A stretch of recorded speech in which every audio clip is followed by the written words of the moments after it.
Hello everyone, welcome to XRL. Today we are racing with the Dev League here in USA. I'm joined here with Insane Leader. How are you doing? I'm doing pretty fantastic today. How about you? I'm good, thanks.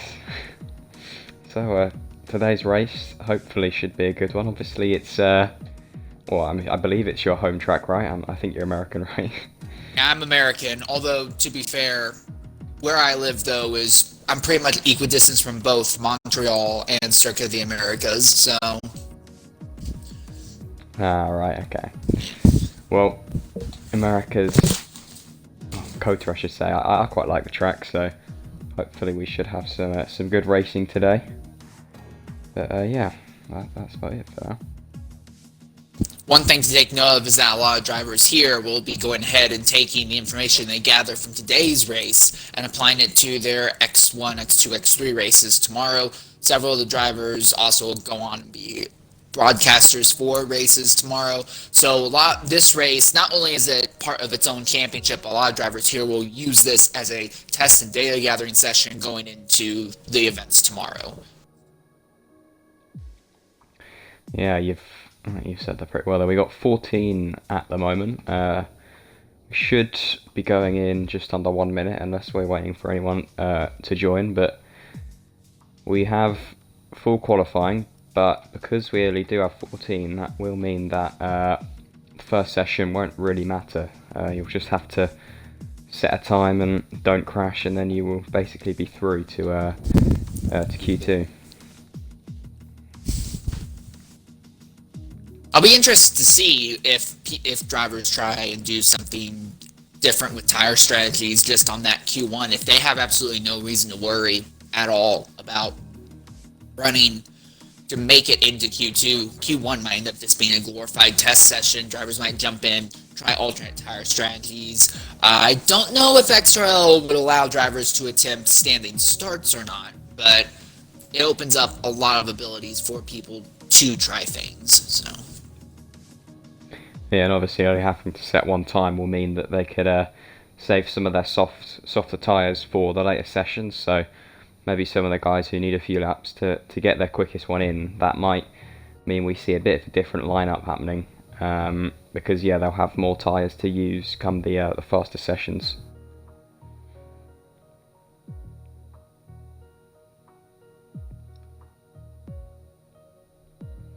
Right, here we go.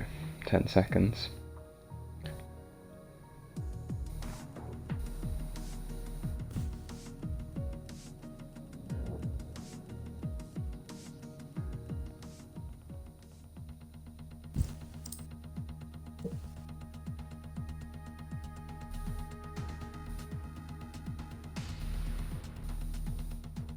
I'll say this much for certain, as we begin to load into the circuit here today, at Circuit of the Americas, it's one of those tracks where its future is a little bit up in the air.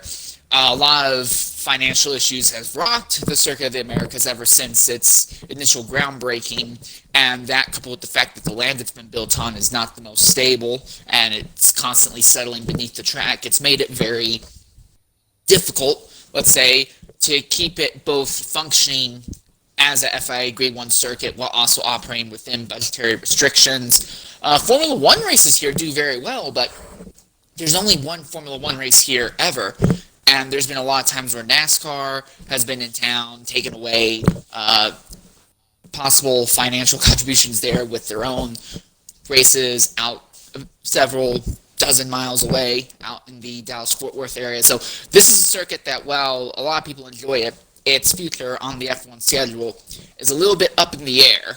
The biggest issue, though, of course, though, is that Liberty, who currently runs Circuit of the Americas, wants to keep this circuit or just keep a presence in the United States. But there are only two tracks in the United States that are FIA Grade 1, and they tried and pushed really hard to get a street circuit built in Miami, but that got pretty much shut down by the residents and the city council. The only other option is the road course at the Indianapolis Motor Speedway. And while I'm not saying it couldn't be done, because it absolutely could, I would be interested to see if drivers and teams would be willing to go back there after the complete debacle that was the 2005 US GP. Yeah, like you said, America has had a history in F1. There's been a lot of circuits, and yeah, talking about the 2005 one. But I think obviously this track's been in here for quite a few years, so it's pretty well. But it's difficult because obviously racing in America, at least from I'm over here in the UK, but I know it's obviously big in terms of NASCAR and IndyCar, which is more a slightly different style of racing in a lot of cases. So yeah, it's gonna hopefully. I mean, I really like this track, like I said, so I'm hoping this one stays here for a while. But yeah, you never know, really. So we're looking at a 15 driver lineup for Q1 here, and again, there may be a few more drivers who might filter in after qualifying is over. But yeah, like you said earlier, with it being a very, very simple test session in a sense, just set a lap and don't ruin the car.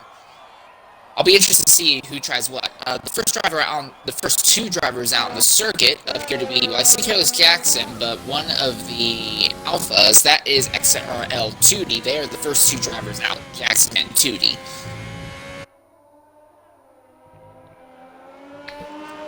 So yeah, for I mean, like it always is that every week with the Dev League, you never really know who's gonna think about taking pole position, and that's quite why I like watching it. I mean, all these drivers are quite quick, and anyone really could take pole, so you can't really have a bit of a guess who's gonna do it.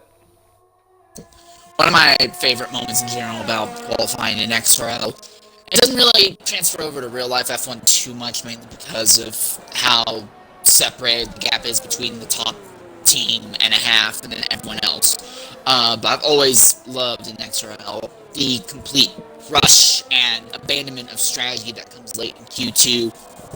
A lot of drivers and teams know right off the bat, okay, the fastest, best way to get through this race here at Singapore, Coda, or Monaco, or whatever, is XYZ tire compound. We run that the entire time. Often, usually running on a harder tire compound. And then, usually with about 3 or 4 minutes left in the session, just sudden panic starts ripping through the field amongst the people who aren't in the top 5 positions, and they start throwing strategy to the wind. They throw on softs in a real hurried frenzy to try and get to the top. It makes for some really, really entertaining racing, at least in qualifying. Although, whether or not that actually helps the quality of the racing itself once you get underway is a different statement. But at least during the qualifying, ooh, I absolutely love it. I love those moments so much. Yeah, and like you were saying before, a lot of these guys racing today are X3 and some even X2, and it means that whilst we do have a few drivers like Zola, 2D, who have been here most weeks, a lot of the drivers here are kind of new to this, and they don't really have an idea for the speed of everyone, so they may be expecting, oh, I'll get through this qualifying easily, and then yeah, get to the end and they have to throw all strategy out the window and just push as hard as they can on some softs, which really they might have wanted to save. Which does mean that sometimes once you get to Q3, that the board can get a little bit different than what you maybe would expect, just because some people have used more of their softs and other tyres in Q2.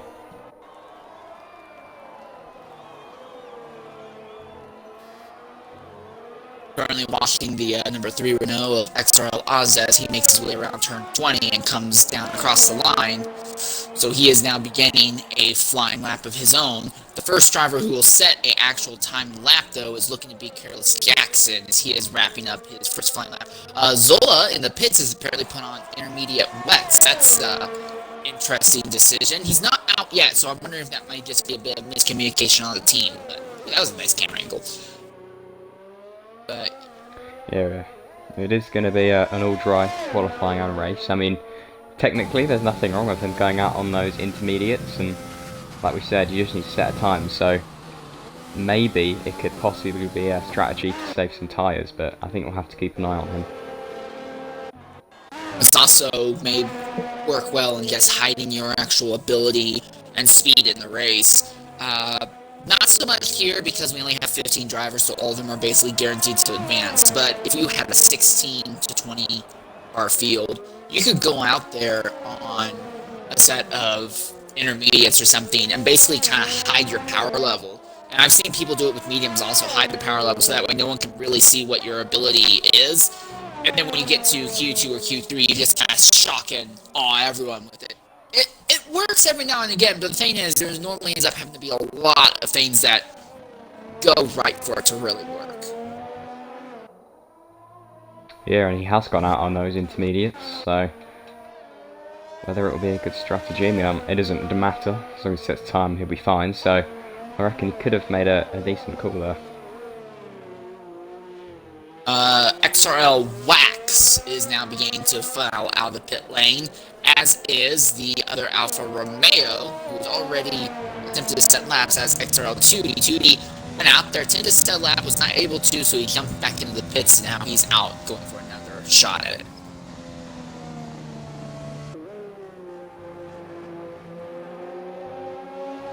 And going back to what we were saying about Zola maybe hiding his pace, it's actually interesting every race. I love watching Zola because he is currently in the lead of the championship by a considerable amount. He's on 145 points and Rahul behind him is on 73, so he has got a very strong lead. But his pace, he's definitely one of the quicker guys here, but you never really know what's going to happen with him because there's been some races where he's had a pretty poor performance and finished kind of low end of the grid, but then there's been others where he's won and come on the podium, so every race you never really know what to expect with him. One thing that's going to really help him though is just in a 1 second. Sorry about that. If you're in a series where the grid size fluctuates this much from 15 to 20, I remember watching at Hungaroring earlier in the XRL Dev season, and there was like 18, 19 drivers there, and here we're only looking at 15. When you're in a series where the grid number fluctuates so much, and the number of drivers who are or aren't actually racing week to week is extremely low, one of the biggest and best things you can do is just show up every week. If you show up and run every week and just earn a few points, that will add up very, very quickly.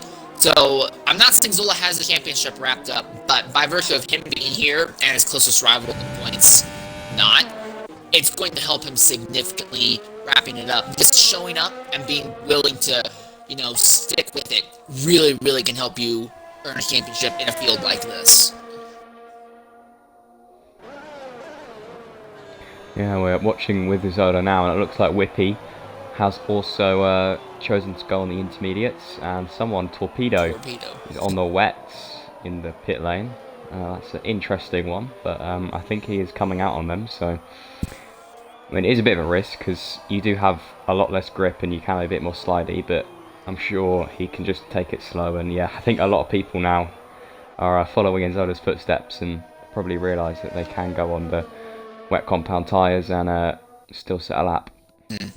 With no rain forecasted whatsoever, it's a relatively efficient way to just go out there, burn a little bit of time, and set a lap so you do make it into Q2. Really, like we said several times already, with a 15-driver field, you just need to go out there, set a lap, don't destroy the car, and you're in, so. Of all the drivers who have set times, though, on the intermediate tire compounds, of note, VPoser, or VPoser, however you want to say it, is at a 133.534. That is the fastest we have thus far. He's out on another outlap. I'm not sure if those are the same intermediates or not. I don't think they are, but he is on another outlap. I'm curious if maybe he'll actually try to improve on his pace. Yeah, it's an interesting choice. Not sure why he's gone out again, because I would say possibly practice for a future race of his, but being on the intermediates, I don't think it would help that much, so not sure maybe he's just getting the feel of the track a bit more, I suppose.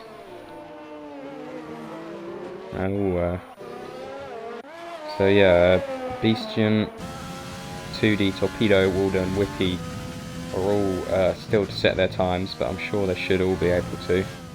Track limits here, obviously you have the first sector with the S's, which can be quite difficult in terms of invalidating. But at least from what I've seen other than that, it's not too bad, I don't think.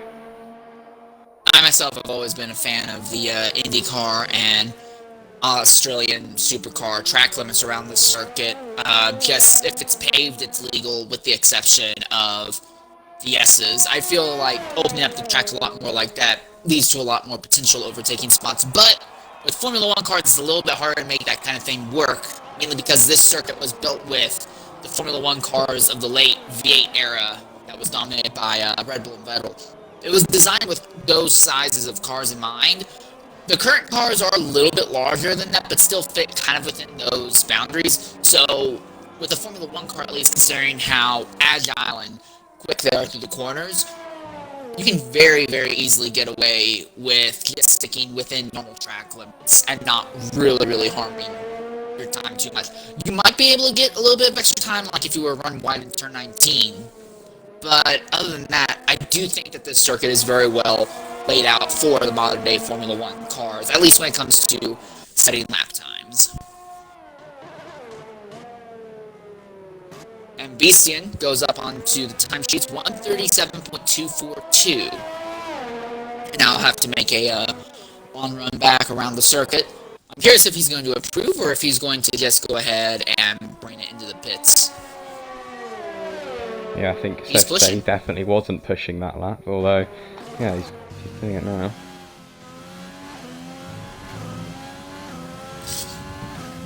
And then the other thing I'm really interested in is Torpedo. He's running extremely slow on the back straightaway right now. He's already at 132 on his current times. He's just trying to let other drivers get by, but all he really has to do is just keep doing this really slow, get a clean lap in. It could quite literally be like a 4-minute lap, and it wouldn't matter, he'd be in. So, same thing with Waldo and Whitby. Zola ran his one lap on the intermediates, 154.860, not even remotely competitive, and retired because there's no real risk of, getting kicked out of the session unless you crash yourself out.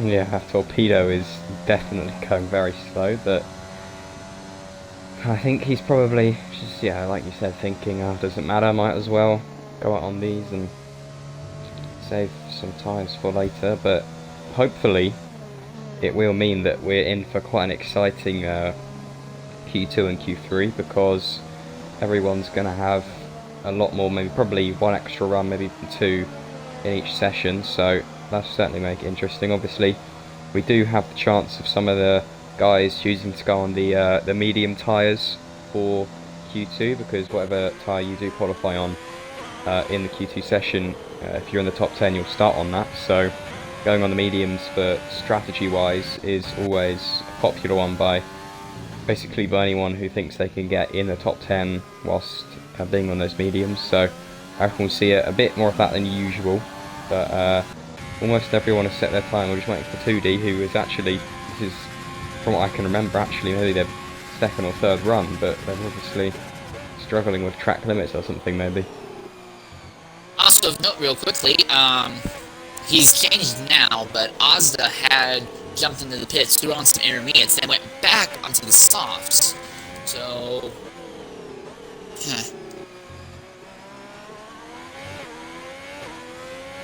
it's 4.5 minutes left in the session. Quite honestly, at least in my opinion, if you're in the top 13, go ahead, finish up whatever lap you're on, and jump back in the pits and retire. But we're seeing some drivers obviously really want to try and do something with their abilities. Ozda has just come out of the pits right now. He's going to try and improve. He's running soft still.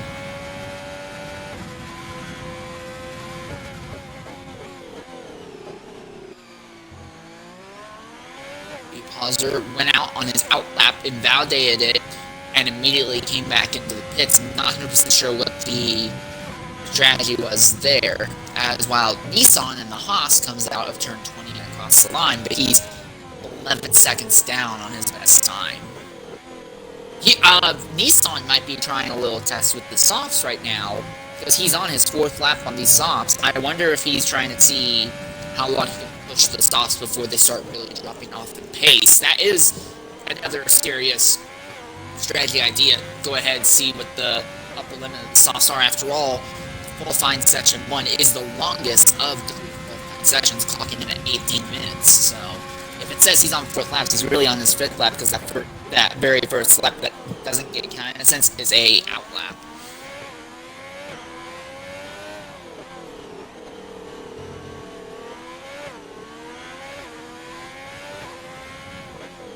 Tootie still the only driver to have yet to set a time in this session. He's on an outlap with 2 minutes 47, 2 minutes and 46 seconds on the clock. When 2D hits the line, he'll have enough time for one flyer lap and maybe another one if he feels the need to bang it back around the track and go again. So he comes out of that final right now. Right, ooh. Don't know what just happened there. I think I might have had a slight glitch in my game, because for me, XRL 2D was coming across the line, and now they're coming out of the pits. But anyway, I think he's finally going on a lap. I'm not too sure what's happening. It says with his him, sector though. Apparently, 1 time is 2 minutes and 18 seconds. What? Oh, now he goes to the top. Ooh. Well. Top with a 0.011 time. Well, that is. It's a time. He's in. Congratulations, XRL 2D, I guess. But, Interesting indeed. Yeah, so, might be a, track record there. Pretty quick. Yeah, well, let's hope that it doesn't glitch him out of the session or out of Q1, but I think, hopefully for him we'll be through. And yeah, well, Nissan now, the only one. Oh no, we've got VPOSer as well. Last two out on track.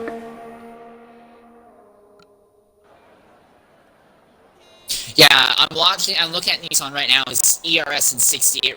His ERS was at 60 at the end of the straight. He brings it back up under braking to 76. So he's not being very aggressive on the ERS. I think it's absolutely obvious to see it. His time, he's pushing, but he's not pushing qualifying pace. He's about 4 seconds off. I absolutely think that Nissan right now is using this as a glorified test session to see how far he can push the softs. 45 seconds on the track now. He should be able to get to the line and start another lap. So he will have realistically 6 2/3 of lap on the board. Again, very first lap doesn't really get counted in a sense. It just gets listed as lap 0. But there he is. Yep, Nissan's across the line. 138.058 at the line. So those are probably about the times that we can see drivers setting down in the race itself. VPOSer is out onto the circuit, but he's invalidated his current lap and he's on the back straightaway, so he's not going to factor in to anything whatsoever. And obviously, I'm going to be honest, no one is going to be able to catch the warp speed drive that the Alfa Romeo team put on 2D's car, but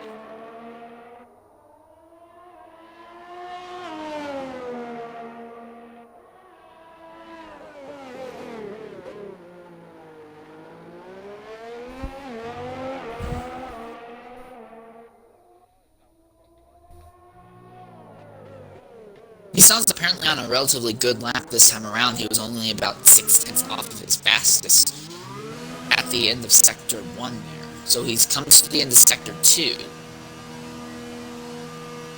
There he is. He loses a bit of time there. 1.1 seconds off of his fastest lap time. Still a lot closer than before, but you run the risk of losing a lot of time here through the 16, 17, 18 complex. You're basically constantly hanging on the wheel, constant G's all the way throughout. Almost feels like a American IndyCar circuit with being flat, nearly fast and flat. It's very interesting. I don't know if I'll say it suits the F1 cars very well, but it presents a very nice challenge for the engineers when it comes to designing those cars. The entire complex from 16 up to 19.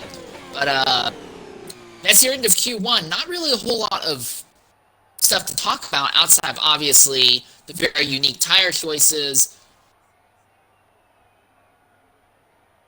I'm only being shown 14 drivers.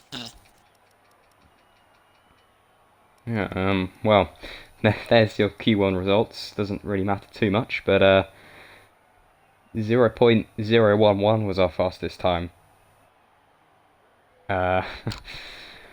From 2D, but anyway, we'll move on to Q2 now, where we will be actually having some competitive qualifying going, so everyone will be actually needing to push a bit more now, and we'll start to see the pace of some of the drivers today. And with Waldo, Whippy, Zola, and Torpedo now having the option, go full bore, this will get very, very interesting in the middle to upper sections of the qualifying. I'm definitely looking forward to this. Q2, like I said earlier, is always my favorite things to watch.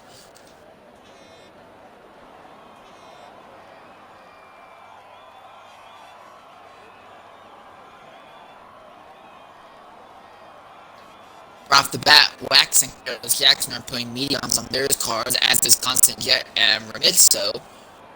So. Yeah, like I said, a lot of the guys will most likely put the mediums on. We got a racing point, looks like. Carlos Jackson on the mediums is going to be the first car out on track.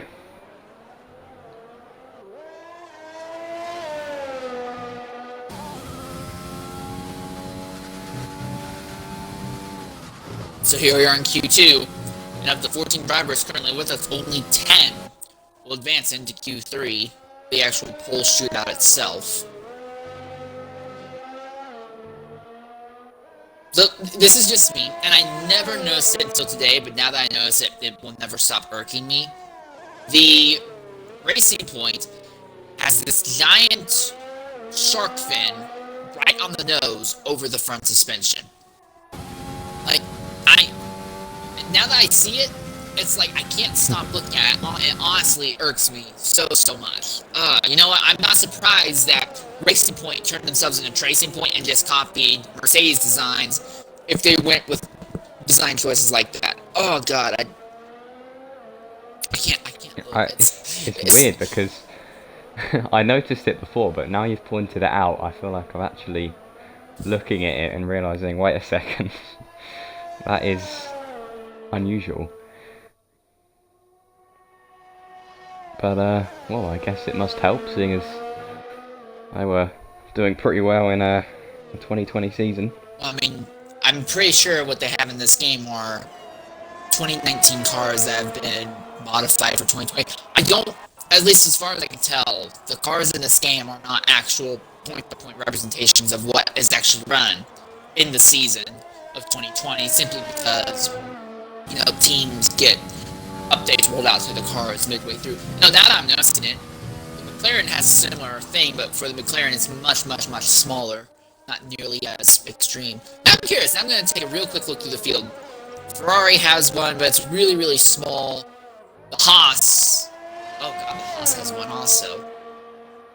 Oh god, I see it on one, and now when I start looking, I see it on all of them. The Williams has it. Oh god, I may have just ruined modern Formula 1 for myself.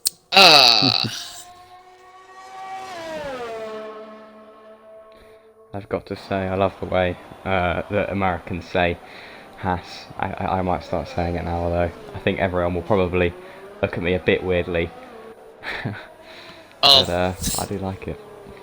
Main reason is because we have a bit of a history in America with Haas, although we've had two different Haas teams. Back in the days when IndyCar was known as CART, there was the Newman Haas team, which has no relation to the current Haas team. And then there's also the team that was in NASCAR that Gene Haas ran, that eventually got partially picked up by NASCAR champion Tony Stewart.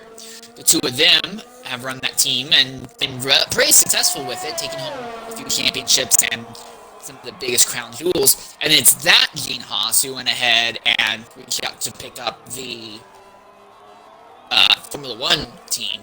So, main reason we say it that way is because that's how we've been saying it in the States for decades now. Newman Haas, of note, is the team in IndyCar that brought Nigel Mansell his IndyCar championship, and that was why Nigel Mansell, it was technically only for a week, but it did happen. He was the only driver in history to be both the reigning Formula 1 world champion and the reigning IndyCar Series champion at the same time, so. Oh yeah. Alright, well, a few times up on the board. A 1:33.4 by the Williams Constant Jet is our current fastest time, but we got a few out on softs. Only 3 guys have chosen not to have a go with the mediums, and one of them Vpoza has just at a 132.7, much faster than the others. He's currently at the top. Oh no, he's just been beaten by XRL 2D, 132.75, so that was very close time. But so yeah, a lot of these guys, yeah, only 3 guys chosen to go on the softs, but almost everyone else apart from that has chosen the mediums. Those mediums, at least based on the small sample size we have right now, the mediums are significantly slower, at least 7/10 slower.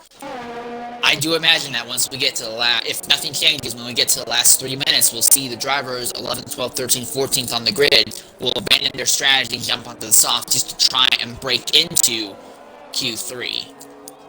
Picking up 7/10. That could really easily be a massive gap. Granted, Circuit of the Americas is a large and technical enough circuit that some of that time could also be picked up through just better driver application, but through the corners. I hope that term makes sense, but yeah, we're saying that to have a chaotic end to this qualifying session at least.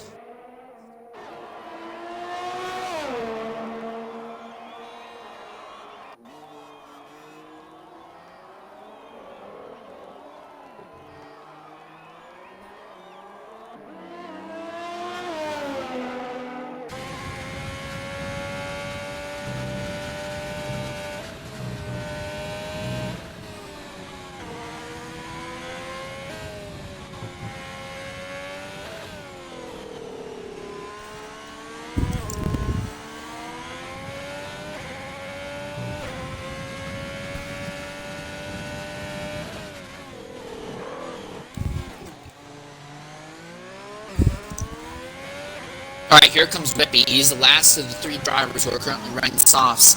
And as he comes across the line, he goes up to third, 132.894. So it's very, very plain now that the softs give you a massive, massive advantage over the medium tire compounds here.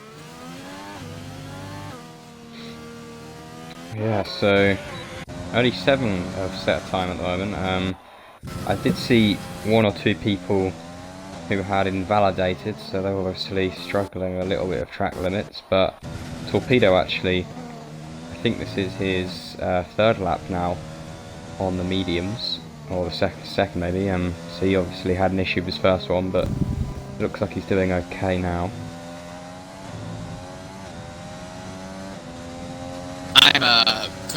Fine Waldo goes to the top. He's the first person with the mediums to go to the top, 132.452. So he was, oh wow, maybe that shows he can start the challenge if he can get one. I'm sure he will, but once he gets through to Q3, he may be one of the guys who can challenge for a pole position if he's able to beat the soft guys on the mediums. That shows he's definitely quick enough around here. Also, note Remixco, he's doing whatever that setup is on the car, the rear, and it's sliding around a lot, and he's making it work though. He's up to 4th now. He's beaten Whippy. And again, he's one of the other drivers on mediums. Careless Jackson is in the pits and is apparently swapping over the soft tire compounds right now.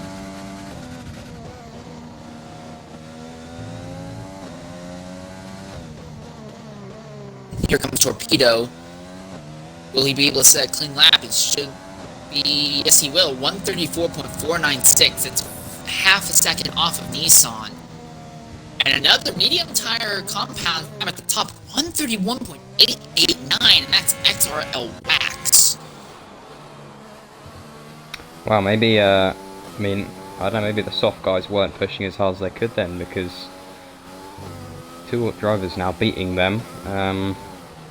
But yeah, Torpedo is probably, well, most likely, unless he can set a faster time on the mediums he's on, is going to have to be one of the ones who will switch over to the softs unless he doesn't want to start on the softs, but I'm assuming he would be doing a soft run next, so he can at least try and get into Q3.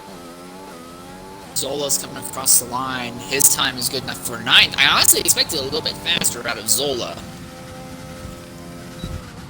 Yeah, I mean, like I said, you never really know what he's going to do, but he definitely is, at least from the last few races. His qualifying has been fairly standard, but then to be fair, in the race he does usually do pretty well, although he's had a few incidents recently where he's been involved in some collisions which has unfortunately pushed him down, and I mean, look, he looks fine at this track, but I remember back to Singapore. I believe it was Singapore. He missed out on a podium because he had too many penalties. But he certainly, I'm sure, if he doesn't improve here, he'll probably improve when we come to the race.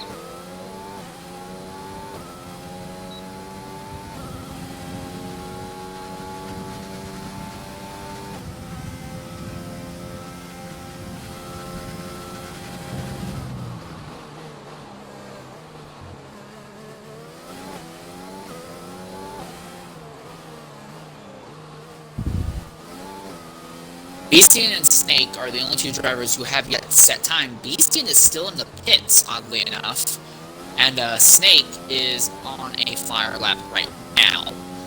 102.675 at the end of Sector 2, and now he goes through the slow speed first half of the third sector, and it gradually opens up. Once you exit turn 15, it just starts getting faster and faster and faster. The entire turn 16 through 18 complex, you basically have your foot mad to the floor almost the entire way through there. Some of the highest keys that you're going to feel around the circuit. Turn 19, you jump on the brakes just a little bit to get the car turned in properly. Turn 20 is much, much harder on the brakes, a lot slower corner. And then you open up to the second longest straight on the circuit, 133.480 for XRL Snake in the Ferrari.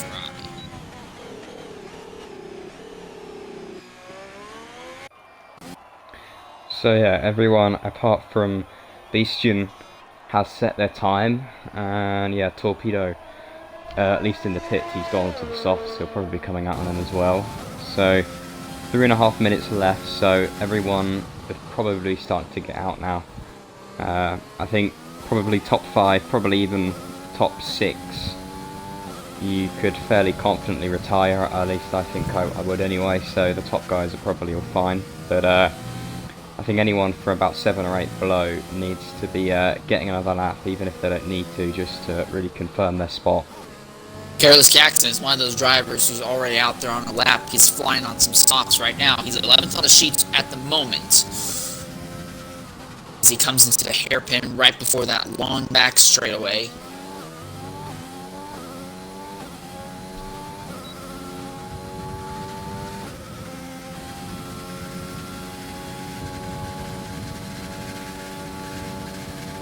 Next driver, I believe, who will cross the start-finish line, time-wise, will be XRL Snake.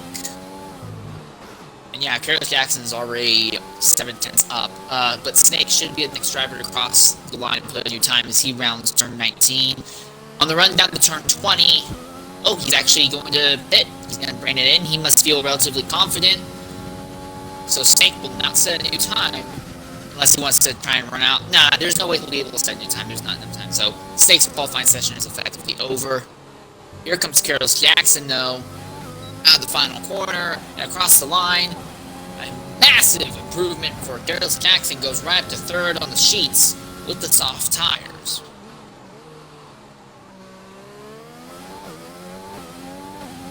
Yeah, he's definitely through, and as we look down, yeah, everyone, well, 10th to 13th, all on the outlaps, but yeah, looks like Beastian, I don't know if he's had some connection issues or something, but I don't think, no, he won't have enough time now to get out, so he will definitely not be progressing forward to Q3, but I guess that does mean for everyone else there is a bit, not a relief, but an extra spot that they can get to. And looks like Zola on the soft is going to be the first one out of the bottom, guys, to start his lap. So on the softs now, definitely, well, he should probably, I think he will get through, as long as he gets this lap pretty clean and fine. He looks quite good through the S's, a little bit wobbly on the second turn, but I think he's probably going to be fine. XR Torpedo has also just crossed the line back there. He's on his first lap on these softs. 40 seconds left. This will be his only shot, as will be Zola's. Nissan is still on the track, but he hasn't validated his current lap, and there's no significant improvement in times either. So I think it's pretty obvious to say that Nissan will not make it into Q3.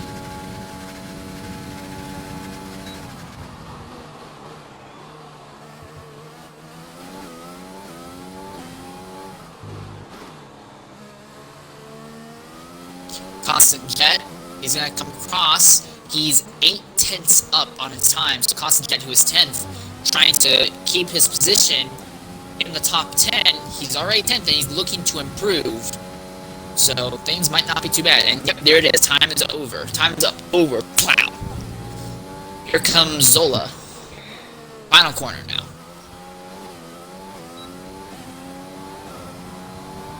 Oh, Zola goes P2 on 132.1. That is definitely putting him through. And Constant Jet as well, 132.5. He is also going to be safe. And Nissan has gone into the pits, so he will be eliminated. Snake has been eliminated. Now. So now it's a question. Snake as well, yeah. Yeah, will Torpedo knock Ozda out? Ozda is still out on the circuit, as is Torpedo. So now the final corner across the line. Torpedo. Boy, does Torpedo jump ahead. Zola and Torpedo both doing amazing times, getting them definitely to safety. So can Ozda now get a quicker time? He needs to improve by quite a bit. Trying to work this out. 6/10 roughly, probably 7 if he wants a chance. So will he push Whippy down? We'll have to see. Whippy at the moment is in a bit of a risky spot, but Azza's in an even riskier one. But let's see what he's able to do. Real quickly of note, we started with only 3 drivers wearing softs. Now if you look at the top 10, all but 2 are on mediums. So a massive shake-up with how that's gone. And Azda made it through to 8th, which means that I believe Whippy is also going to be moving down. And yeah, he is unfortunately out. So Whippy, Snake, Nissan and Beastian are all out of Q2. But we'll move on to Q3 now, where all these guys in the top 10 will be battling it out for the top spot. I'll say this, the biggest disappointment in Q2, at least within the team, is Alfa Romeo. They were not able to get the warp drive working on XRL 2D's car, so no more 11,000th of a second laps for that Alfa. Yeah, that would have been useful in Q3, not in Q1, but I mean, it's almost, I guess it's a good thing, but yeah, here we go, moving on to Q3, and we'll start to see who is looking like they're going to take pole. I think from what we've seen in Q2, it's going to be difficult to see because obviously some people would have had to push a lot, but others maybe not. So we probably don't know what's going to happen.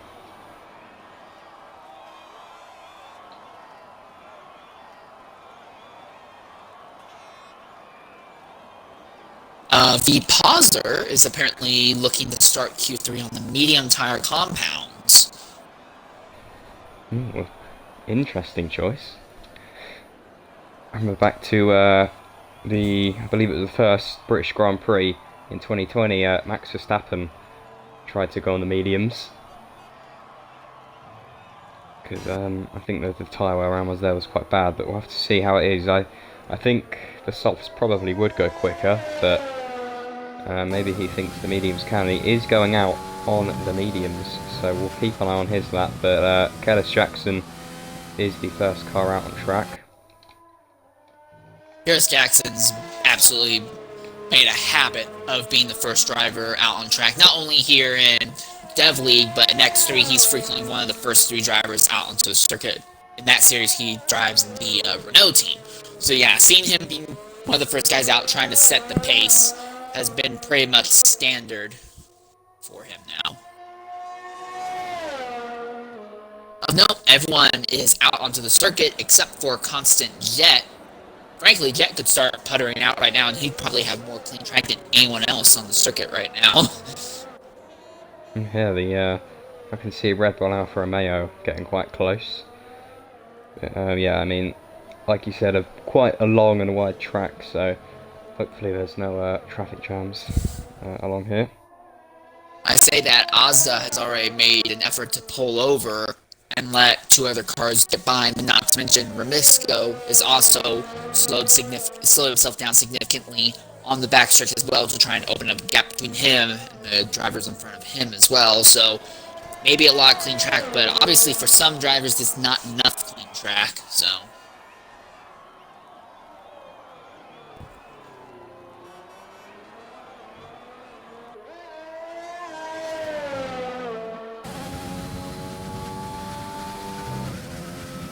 Right, here we go. Curtis Jackson going through the S's. That looks quick. And now the rest of the lap, really, if you can chain it together, you can do pretty well. Sector 2 is, obviously you've got the long straight. Sector 2 is quite simple, really, only a few corners, so probably the one where you'll gain the least amount of time. I would expect, really, Sector 1 and Sector 3 are the main ones where you need to be getting it perfect, but we'll have to see as XRL Torpedo moves out of the way for the racing point. The Renault Vipazer has apparently spun himself out and around in the hairpin. He's now getting back on the circuit, but I believe there's damage to the front wing of that car. So, even on a relatively wide circuit, things can still go very, very bad. And yes, indeed, there is some significant front wing damage on the right front. So, Vipazer will have to come in, swap out the wing, and go again. Not 100% sure what happened there, but... No, I assume he may have just put too much power down, coming out of the hairpin, leading onto the straight, but Curtis Jackson is setting the first time with a 1:32.5. I believe, as we've seen in Q2, we may see some times quicker than that, but he sets time now, and next across the line, I believe, it's going to be Zola. Coming on the final turn now, DRS is on, and yeah, a 1:31.6 from the Mercedes. Almost, well, more than a second really quicker, and Tudi with a 1:31.3 takes that top spot, so the times are really starting to heart now. Next two drivers coming out of that final corner are either abandoning their laps or already dirty, so they will not set times yet. That means the next driver we can look to setting a potential time will be XRL Ozda, as he is diving into turn 19 right now. 1:26, 27, 28, 29, 30, 31, 32. Yeah, 1:32.804, significantly off the pace at least of Tudi and Zola. Yeah, and I've seen 3 drivers now invalidate their laps, so people, I guess, they're probably just pushing a bit too much, and that is what's causing them to invalidate. But yeah, so far we got 4 times set. Torpedo coming through sector 3 is going to be the next one to come across the line.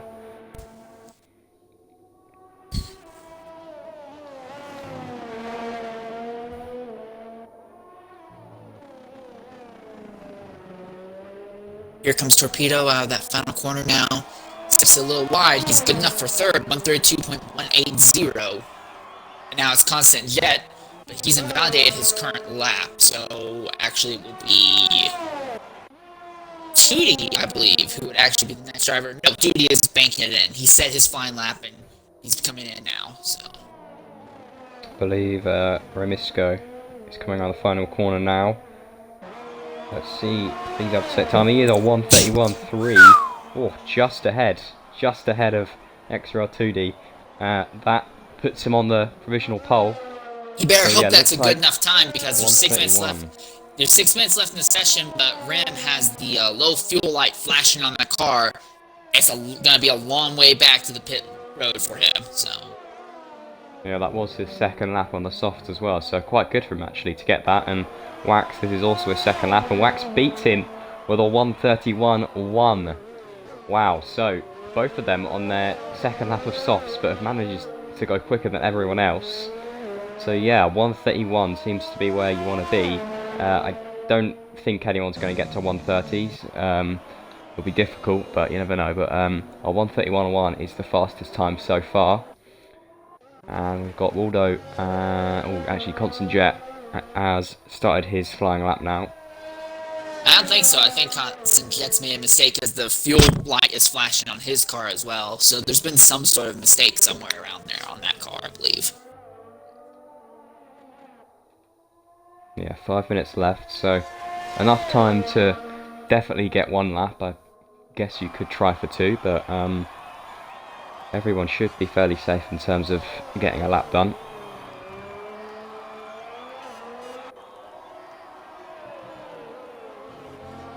103.580 at the end of Sector 2 for Constant Jet, significantly slower than what we've seen for the most part, so I do not believe Constant Jet will be directly fighting for the pole.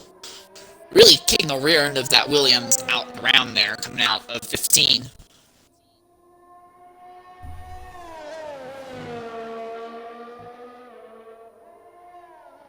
And yep, there he is. He's bringing it into the pits.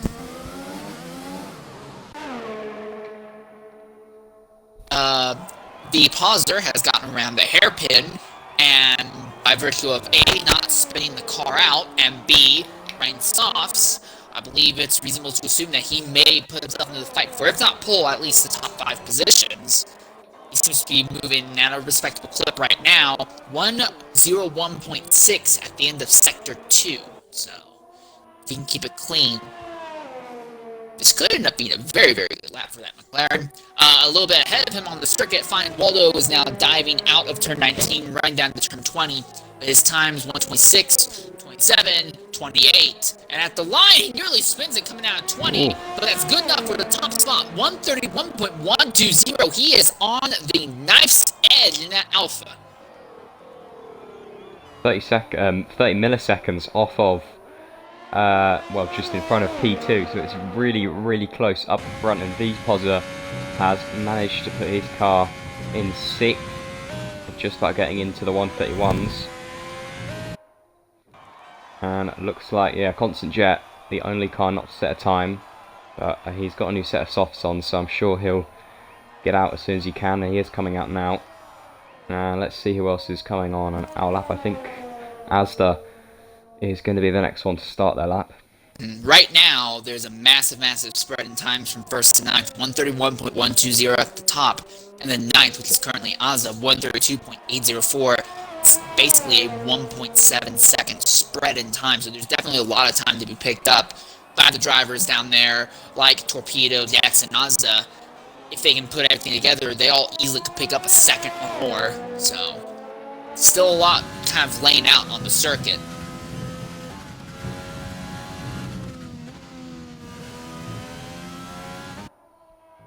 Azda's up by about a quarter of a second at the end of Sector 1.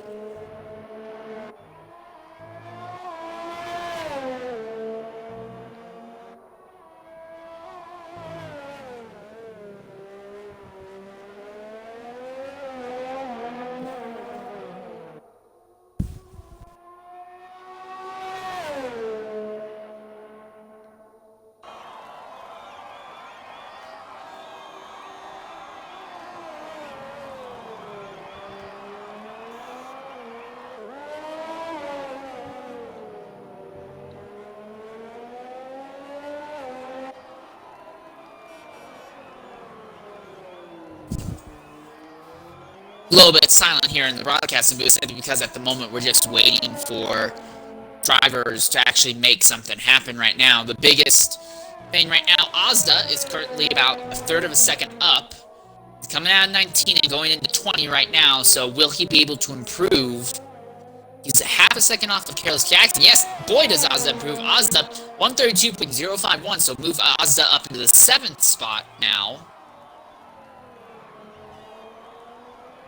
So yeah, P7 for him. I'm sure he'll be fairly happy with that one. But I mean, unless he's pushing now, I don't think he'll have a chance to get on another lap. I think Zola is on a outlap. Careless Jackson has invalidated. He's got a chance again though, so he'll be starting his lap in a moment. And oh, who's that round? Asda on what? I'm sure he was actually up on his time. Asda was up on his time by about 0.2 of a second, but he has unfortunately spun around, and that means he won't be setting a better time. But Vposa is about to come across the line, and he goes 3 seconds slower. Maybe another lap now, though he has got the red fuel warning, so not sure what happened to him. Tootie Tootie just went second. Yeah, he's now only 7 thousandths off of Find Waldo. And of note, Wax is also out onto the circuit in the process of trying to improve himself. At the line, though, Wax, half a second up for Wax. Excuse me, that shocked me, actually. That was a bit of a spit take. Wax is half a second up on his time right now. I don't know where he found all that speed, but if he can hold on to that, he will be in the 130s. And Constant Jet only managed to get to 9th, so that's his time done. Torpedo as well hasn't got a chance at another one, but let's see what Wax can do. He goes pole position with a 130.7. Wow, he has pulled something out the bag there. That is absolutely rapid from the AlphaTauri. I don't know if anyone's going to be able to match that one. We'll have to see. Absolutely Zola not. is about to come across the line. He doesn't improve, unfortunately. 2D can't compete. 2D is already 3 seconds off. Rem is coming through. Rem is basically the only driver I could see who might be able to make a shot, but I don't think it's going to happen. It would be interesting if it does, but I don't think it will. Yeah, he's going to have to improve by quite a lot if he wants to make it up there, but maybe he can still gain a position or two. Let's see as he comes across the line now, and he goes to P2 on 130.9. That is still very good from him, the second driver to get into that 130 range, and that was very close between the top 5 there. And that will bring our qualifying session to an end.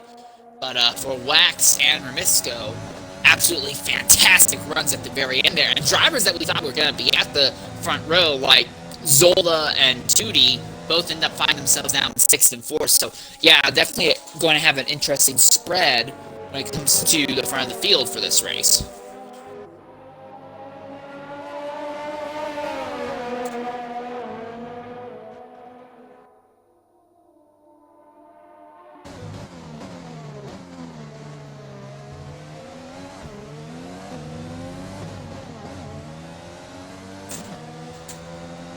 And once again, a little bit more frustration for the Alfa Romeo team. At this point, they might as well just consider taking that warp drive and just chucking it out of the car, so that way they can save on weight. Yeah, Alfa Romeo have actually done a pretty good qualifying, to be fair. In terms of teams, I believe they've done the best, so maybe that warp drive in Q1 helped them a bit.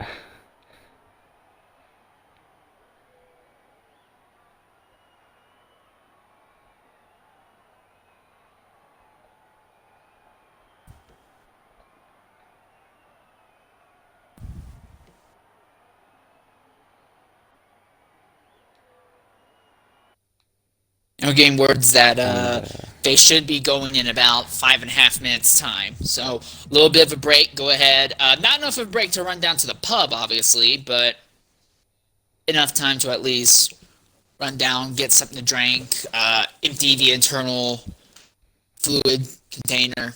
Make sure that you're able to actually properly sit down and pay attention for a good hour-long race here at the Circuit of the Americas.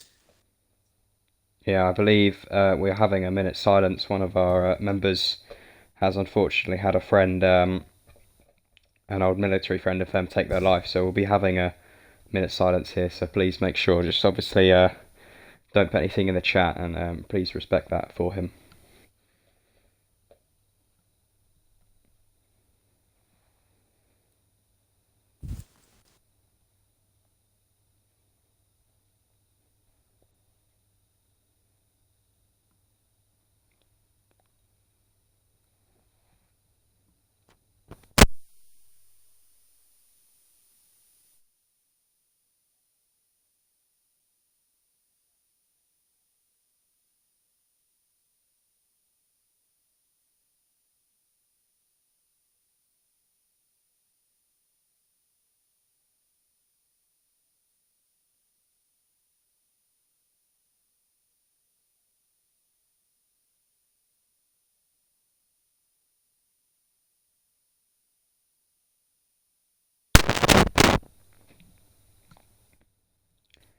Yeah, we'll have that minute silence at 6. So in the meantime, what's your thoughts or predictions for the race start? Do you reckon it's going to be a clean one? Turn 1 here is obviously quite uphill, and there is a chance for some contact to happen, but how do you think the race start's going to go? I imagine this will probably be one of the cleaner starts we'll see from the XRL series. The spread in times and abilities are a lot wider here in Dev than it would be in X1, X2, X3. So I imagine right from just the get-go, we'll see a little bit of spread.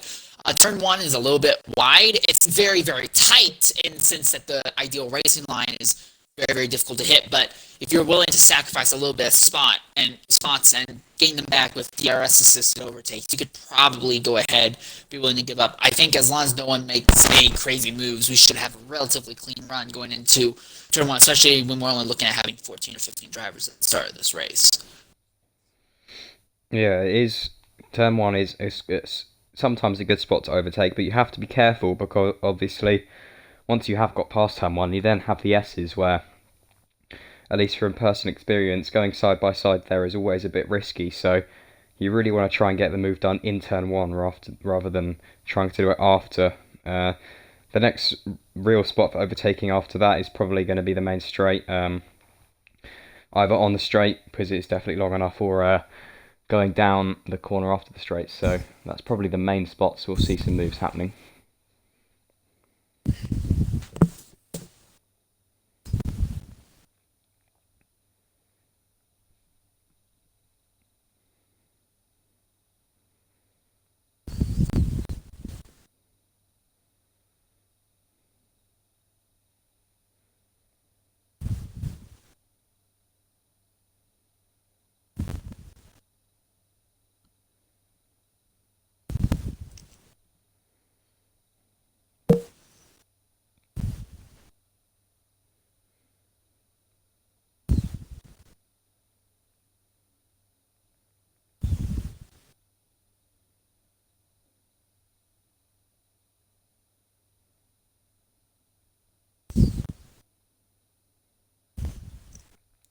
Right, yeah, we'll be having our minute silence in 1 minute's time, so yeah, just please keep the chat quiet and be as respectful as you can.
Alright, should be underway very shortly here.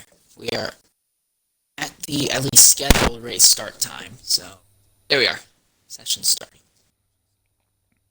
Yeah, there we go. Right, thanks everyone for that. But anyway, let's move on to the race. I don't think formation lap is on, so we may be straight into this. So everyone, get your seatbelts buckled up and let's get ready for this race start.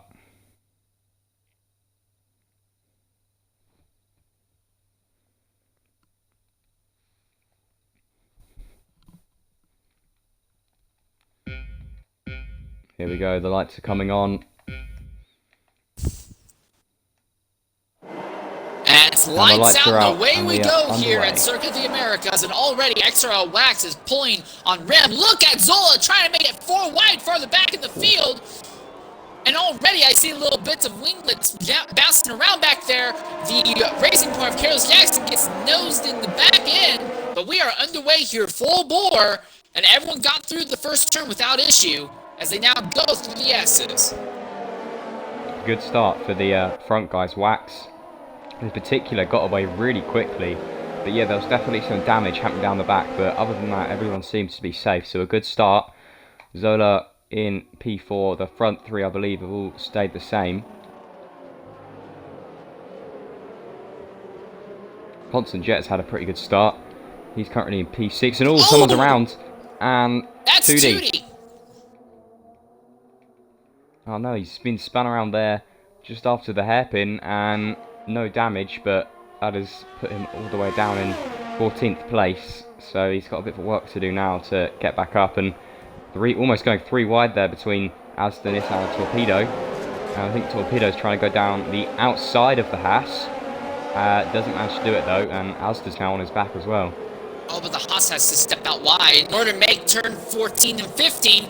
So then we see the AlphaTauri lunge back into place. They're still side by side. They're going through one of the most technical sessions. Whoa! Look at Asda! Very brave from him. He's got it done though, so fair play to him. And into the pits goes Torpedo. Didn't actually see anything, but must have got some wing damage, I presume. We'll have to see though.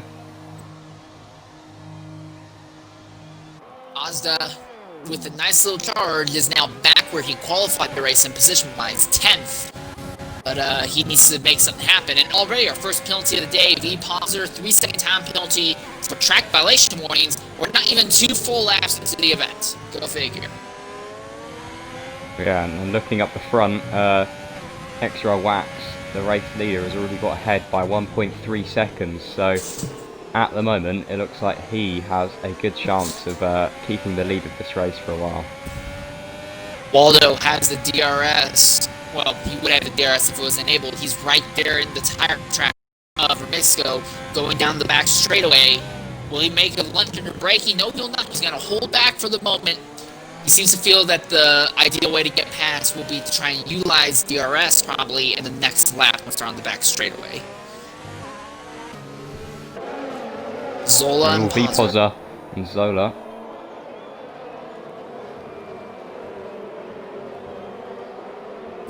The entire field from about 4th to 9th are all pretty much on top of each other. If someone at the front of that little grid makes a mistake, it will lead to a literal feeding frenzy when it comes to positions. As we see right there, 2 cars go off. That's the McLaren and that's the Ferrari.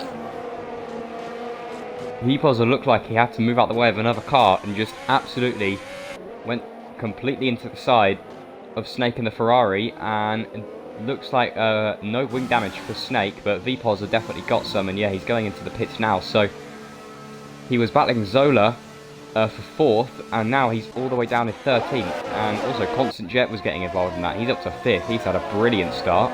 That's really unfortunate for them. Snake had nothing he could have done there, really. Also notice that V-Pauser ended up with a 10-second penalty when that happened, and now he has DNF from the race in the pits. Oh, that's a really unfortunate start for him, but yeah, that is our first retirement then.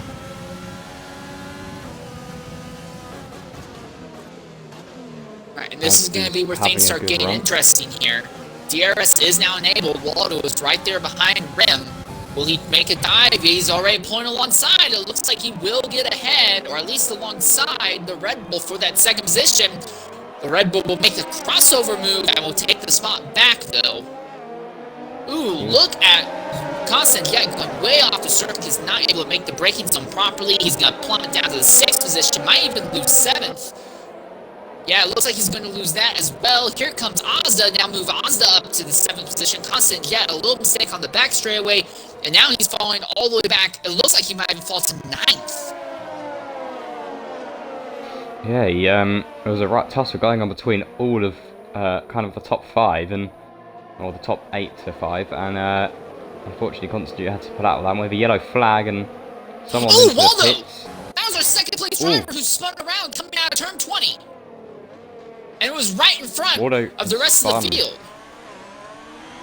And Zola has gone into the pits as well. He is repairing his wing, so he has obviously had some contact, and unfortunately for Zola, he is now down at the back of the grid. Ooh, look at Asda making a dive on Whippy through the S's. He immediately pulls out of it once at the last possible minute, but that's definitely going to mess with Whippy's headspace, knowing they had such a massive, aggressive driver running right behind him. The thing for Asda, though, is that Asda currently has track violation penalties while the drivers around him do not.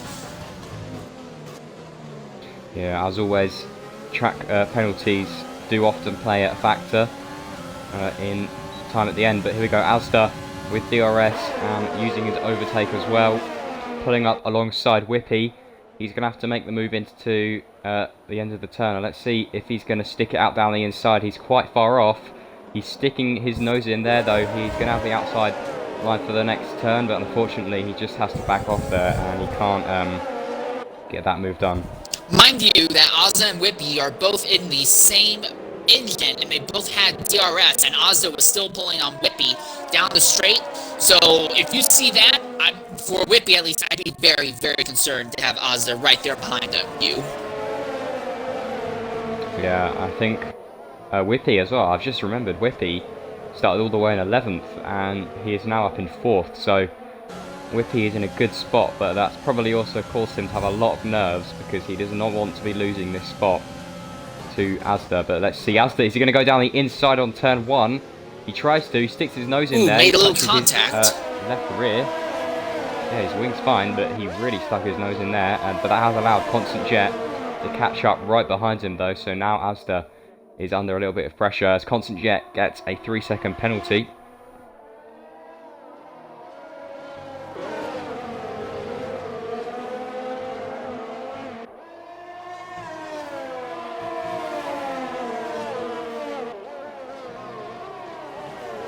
Ozza thinks of making a dive into the hairpin, but thinks better of it. He's instead going to try and use DRS one more time. This is it. DRS is going to pop open, and he's going to have the entire straightaway. He'll pull up alongside. This time, Whippy does not have DRS on the racing point ahead, so this is going to make it even easier for Ozza to get by. Oh, wow, Constant Jet are heavy braking, and Whippy took it as late as he could. Whippy's going to try and fight back now.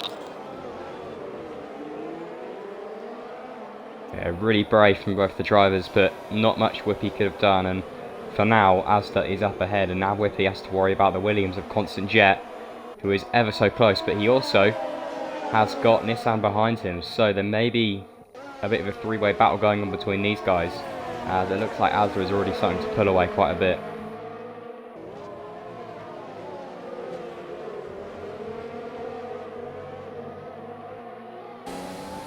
Nice little DRS train opens up on the front straightaway. Everyone gets close enough to each other that no one's really able to make any moves happen. Also, credit to Find Waldo, fastest lap of the down the mediums, 135.653. Fastest lap of the race conditions. Obviously, we went faster in qualifying. The fastest lap of the day in race conditions thus far. And we're talking about tyres. We have got Whippy and Nissan on the mediums, and then Asda and Constant Jet on the softs. So it's not just going to be a battle on track, but also a battle in terms of strategy between these guys. I believe you can do a one-stop, softs to hards, or maybe mediums to hards if you're on the mediums. I'm not too sure how that exactly works, but they're definitely going to be pitting at slightly different times. And Zola is another victim of the penalties, and he has his first 3 seconds. Of note, Torpedo, who pitted at the end of the first lap, he doesn't really have to make another stop. He jumped in immediately into the hards. He's in rain by himself, so he doesn't have the help of DRS obviously. But Torpedo may be in a position to make up a lot of spots by virtue of not having to make another pit stop today. Yeah, Constant Jet tries to go down the inside. He's trying again. Very late braking. Oh, he cut off XRL Whippy there. And Constant Jet has lost a place to Nissan as well. Really late braking from him, diving down the inside, but unfortunately it just didn't work out, and that's allowed him to lose a place to the Haas. And speaking of the Haas, he's now even closer to Whippy, now he has no one in front of him. He'll have DRS on the straight. Is he going to try and make a dive at the end of the straight? Oh, is he trying for a dive all right? Neck and neck going into turn 1. They're going to make contact, a lot of contact right there. And they're still side by side as they go into turn 2. Whippy is doing an excellent job of defending here. He's kept 2 cars off, but how long is he going to be able to hold out for? And Waldo as well, after his spin, is now catching back up, so he will definitely be wanting to get through as quick as possible. Also, something else of note, Ozza, not only has he ran away from that battle, he's closed in on Carlos Jackson. I don't know if he's close enough to get DRS. Yes, he's close enough to have DRS on Carlos Jackson, so Ozza started 10th, ended up losing a bunch of positions at the start. He has muscled his way up into 4th and may even be muscling his way up into 3rd very shortly here.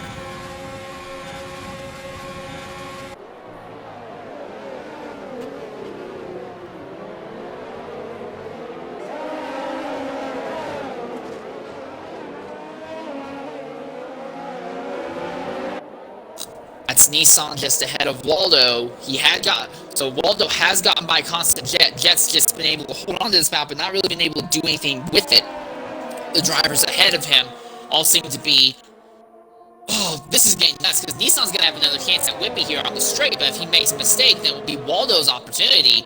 It's basically been a revolving door for drivers to try and get by Whippy, and now Nissan has his first 3-second time penalty for cutting the track.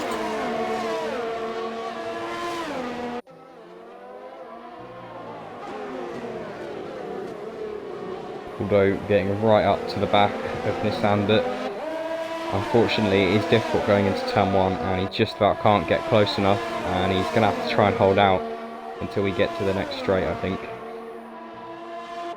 And Asda actually, up in 4th, is getting close to the racing point of Kellis Jackson, so Asda has shown he can get even faster and all. Is that Waldo in front of Nissan as well? Happened to Nissan. Nissan has gone off the track. Looks like at the end of the S's there, and that is Nissan down all the way in 10th place, and that is a shame for him. He has a little bit of wing damage by the looks of it as well. Meanwhile, back up for 3rd, Ozda's making his move on Kellis Jackson right now. He is getting the maximum value of those soft tires right now. Yeah, Asda, he looks pretty safe up in 3rd now. He has had an excellent race. He just needs to hold it all together. He's about 6 seconds off of the front guys. Whether he'll catch them. Zola has gone off. Have a yellow flag. Zola has gone off and around there in the hairpin. And now he's going to fall all the way to last position on the circuit. Oh, that's really unfortunate. Zola has just had a horrid race so far, and luckily no damage, but he's a long way off being able to catch anyone up.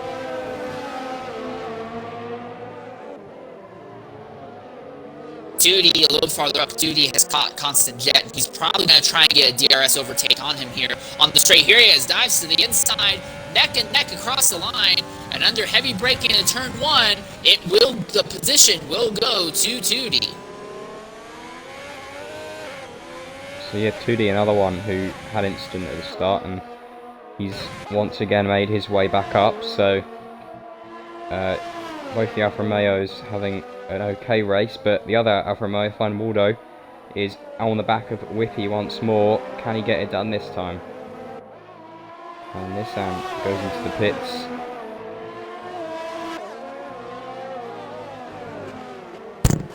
Of note, though, while we've been watching all these crazy battles going on, the top 2 of Wax and Rim have just walked off from the field and walked off from each other as well. There's basically nothing, looks at it, that will take potential 1st and 2nd away from those 2 drivers. So the top 2 at least are in position to finish the way they started the race position-wise. Waldo almost had a look at going down the inside, but he was just a bit too far off, and it was probably a good decision not to make the move, because I think it probably would have resulted in a bit of contact and maybe some damage.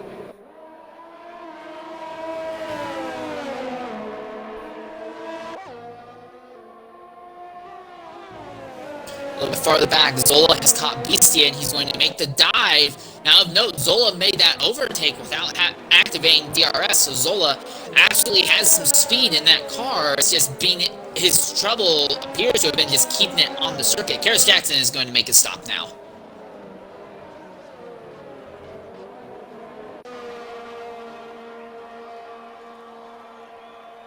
Kellis Jackson's tire of choice is going to be the white sidewalled hard tire compounds. So he seems to believe that jumping on the hards for the rest of the race will be the best option. And he does, there may be a point in that he will not have to worry at all about declining tire quality, but this could definitely get interesting. Also, note, Whippy has caught Ozza. We can definitely say the softs have fallen off, and Whippy, who is on the mediums, has now run down Ozda once more.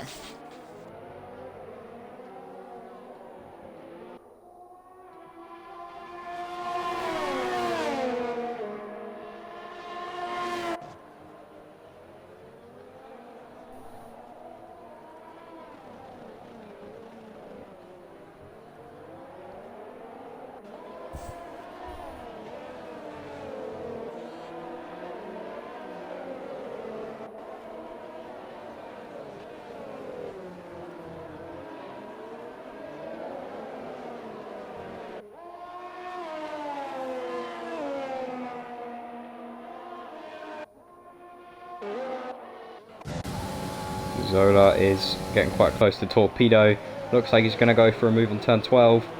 Down the inside, and he's done that move pretty well there. Torpedo has no chance really of catching back up.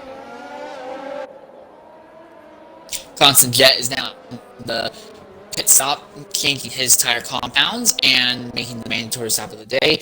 His tire compound of choice is going to be yellow walled medium tire compound. So he's going to be running mediums to the end of the race, compared to Karos Jackson, who instead decided to throw on hards to the end of the race. So. Yeah, interesting choice. I'm not sure whether they can get to the end, but you never know, maybe he can just push and see, but definitely will put him at a slight pace advantage, as Torpedo actually is keeping a decent distance behind Zola, but I don't know if he's about to catch him.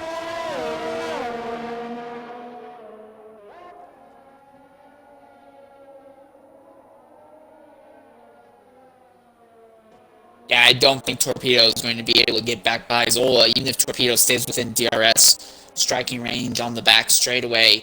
Zola just has that Mercedes put enough together well that although he's running on the knife's edge, and he's had some instances beside that, on track 1 versus 1, it seems like no one's able to really fight against him.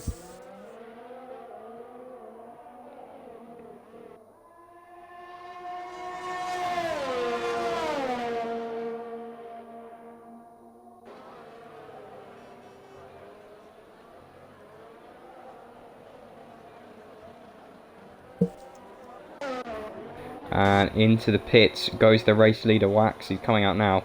He's gone to the soft, so a medium soft strategy. I think he's going to have to pit again though, because I don't think he's going to have to get to the end on those. But also into the pits was Asda, who's gone on the softs as well. 2D into the pits. Let's have a look at what they go on to. And it looks like the hard tyres will be the choice there, along with a wing change. Interesting.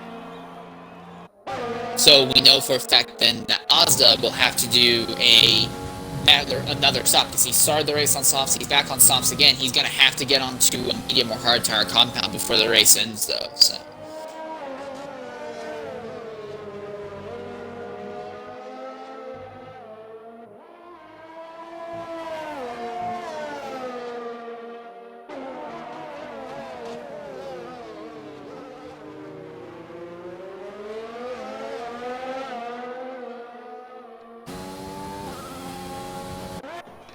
And Waldo is getting a little bit closer to Whippy. He's been behind him for a long time now, and he just seems like he's not able to get up to him. He'll be close enough to get the DRS, but not close enough to, actually make the DRS work. And they're on the same tire strategy. I imagine they'll probably both pit at about the same point on the race as well, so.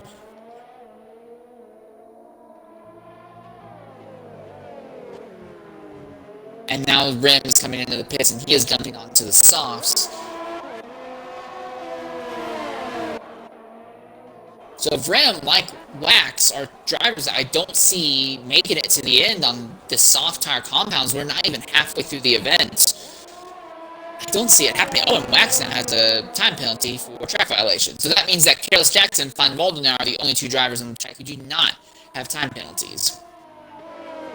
Yeah, I mean, I think for Wax, he's already back up in the front, and to be fair, he's got an 8-second gap, and with the softs, he's going to be gaining even more time, so he will have to stop, but he may be able to get to a point where he can stop, but still not lose any positions, and even if he does lose one, he'll have the tyres to gain a couple more, because I believe he was on the mediums, so he can pit onto whatever tyre he likes next, so he may go for a medium soft, and try and go a bit faster but make more stops. And Waldo looking to go down the inside but just a bit too far out. Yeah, of note, this little battle for a second, Whippy and Waldo is completely inconsequential for Wax. Wax's real on-track rival right now is Remixo, and then to a much, much lesser extent, Asda.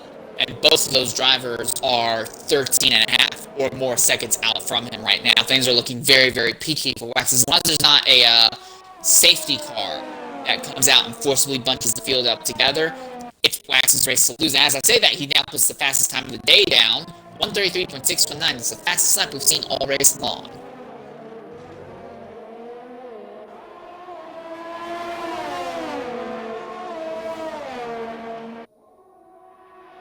Actually, this little battle for second and third is going to really hurt Rim. Rim is absolutely running down Whippy and Waldo here. But his ability to get by them cleanly without losing a lot of time in the process is going to be very, very iffy, to say the least. Yeah, I think he's just going to have to hope that these two pit, and really they should be pitting soon, I think. But yeah, that's all he can hope for now. And wow! Oh, what an overtake by Remisco there, and honestly, I wasn't expecting it. What a move. And this means he'll have no problem making the DRS overtake happen now on Whippy, I imagine. He's already right under the McLaren's rear wing. Now he's already pulling alongside. He's already got the nose in front. He's already fully in front of the McLaren as they come to the end of the straight. What a move from the Red Bull, honestly. That was amazing, and he's done that perfectly. And now he can just push on and hasn't got anything to worry about. So that has gone absolutely perfect. And looking down a bit further, Snake is getting quite close to Asda. Also, when Rim did all that, Rim did that while actually gaining time. He's actually closer to Wax now than he was when he started that. Normally when you're fighting with other drivers, you lose time. He actually picked up about 2 seconds on the leader as he did that race. There it is, fastest lap of the day, 1:33.206. Absolutely outstanding, outstanding job there.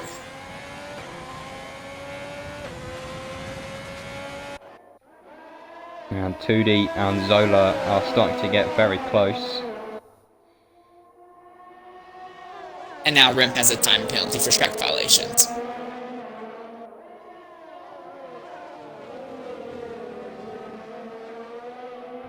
So I'm just going to say this. Looking at the time penalties right now, Rim is not looking very good for him because he has 6-second penalties while Wax ahead of him has 3. So Rim is effectively 13 seconds off from Wax still. But the real thing to note, Snake, 13 seconds worth of time penalties. Right now, if the race is to finish as it is right now, he'd fall from 6th all the way to 8th, and potentially even lower if he just has a few mistakes or gets any more penalties. I believe, if I remember correctly, if you earn 21 seconds worth of penalties in the race, you automatically get disqualified from it as well, so... Yeah, I believe that is what happens.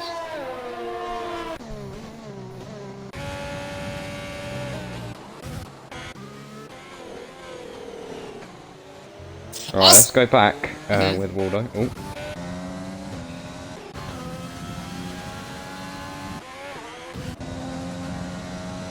Of note, Waldo being one of the 2 drivers who do not have any time penalties against him right now, although he's still behind Whippy on the track, if they finish, Whippy and Waldo finish the way they are right now, Waldo, by virtue of not having time penalties, will be ahead of Whippy at the end of the race. Now, that's not exactly the greatest strategy ever. After all, running behind someone else you don't have... Oh, and there's a yellow flag. That's Zola, again, involved in an incident by the looks of it. I don't see anything wrong, but he's dropped back to 11th now. Yeah, that Mercedes operating on a extremely thin and volatile knife's edge. He honestly should have been up to like 6th or 7th by now, but he keeps getting caught up in instance and dropping out of the points-paying positions. Yeah, really unlucky for Zola this race, but not much you can do really. But going back to the thing with Waldo is maybe he just is going for that strategy of not pushing too much because, yeah, like you said, he is technically in front, so maybe he thinks he can just stick behind, and then if he does get a penalty, he can start to push up and at least try and get the place. But there are obviously inherent risks with running that strategy. When you're running behind a car in front of you like that, it overheats the tires, can overheat the engine. It makes it a lot harder to get proper traction going through some of the higher speed corners, and that may make it more likely for you to go offline and get a track violation yourself. So it's a strategy, it's a worthy strategy, but I myself would never feel comfortable running that for those reasons. Yeah, and actually Asda behind him is catching up quite a lot. He's gained about a second this lap, so Asda also has penalties, but he may have to start worrying a little bit, and it looks like almost a fake pit stop there from Whippy. Almost, it looked like he tried to take Waldo out, but these two are still sticking out in these mediums. They've been on it for 16 laps, so I think they're going to have to think about pitting soon. But for now, at least, they're staying out. And here's the interesting thing, Ozda has proven that two-stop strategy can absolutely work, because Ozda he will have to stop again, and he's fine with the same two people he's fine with when he made his first stop. So he's basically outdriven an entire pit stop worth. If he jumped in about nowish, if he can't get by these two very quickly, he could jump in, throw on some mediums, get some clean track, and he might be even or ahead of these two again. So yeah, the two-stop strategy absolutely can work. We're seeing it right now.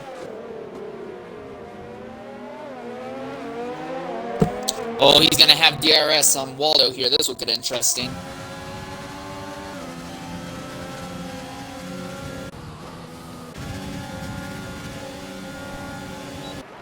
Oh, and Asda has absolutely sailed past him. Waldo tried fighting back under heavy braking, but blocked up the brakes and slid just a little bit off the circuit. Move Ozda up to the 4th position, and if he doesn't make a mistake, he'll be close enough to get the DRS and walk by Whippy here. Here at Asda, almost, that overtake was a little bit difficult. And with a yellow flag, I think that might be Beastian. It's gone now, but Beastian's had some sort of incident. But anyway, yeah, back to Asda. He had a bit of a difficult situation because obviously Whippy was in front of him. Whippy has finally gone into the pits.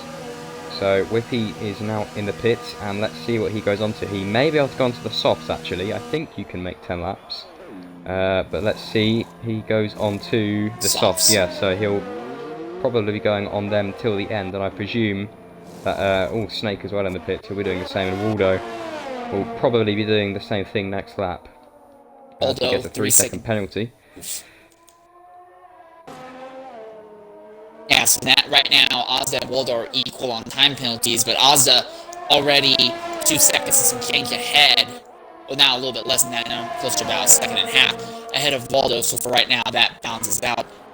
Snake has come out of the pits, and he is running on... He is running on the softs. So yeah, 11 laps on the softs for Snake, so that's going to be a big question mark right now. The one thing for certain, though, is that he's on the softs, so Zola's on very warm mediums. So Snake can walk off for a while. Even though Zola is easily one of the faster drivers in the circuit, Snake will probably be able to hold off Zola for a long time. And I think Zola will eventually get back in the points playing position, but he's going to have to play it smart and safe, because right now there's not a whole lot of likelihood that he's going to be able to get up to and past Snake anytime soon here. In fact, Snake has actually caught Torpedo ahead of him. Torpedo is on 15-lap-old hards. Torpedo jumped onto the hards very, very early in the race and is trying to force them to last to the end. So, but we're seeing that's not helping a whole lot, at least at this point in the race, because Snake is on softs. But again, running 11 laps on softs is a big, big question mark here today. Yeah, and even now he's battling with Torpedo, and he goes round the outside and gets that move done very nicely. But that battling would have given him some wear in his tyres, so he's definitely going to have to be careful on Waldo, as we predicted, goes onto the soft, so he will be also going to the end. He will obviously have to do a lap less than those others, so we'll have to see how he's doing that. And Zola is into the pits as well. I'm assuming soft most likely will be what he goes on to. And yes, they're putting on the soft tire compounds.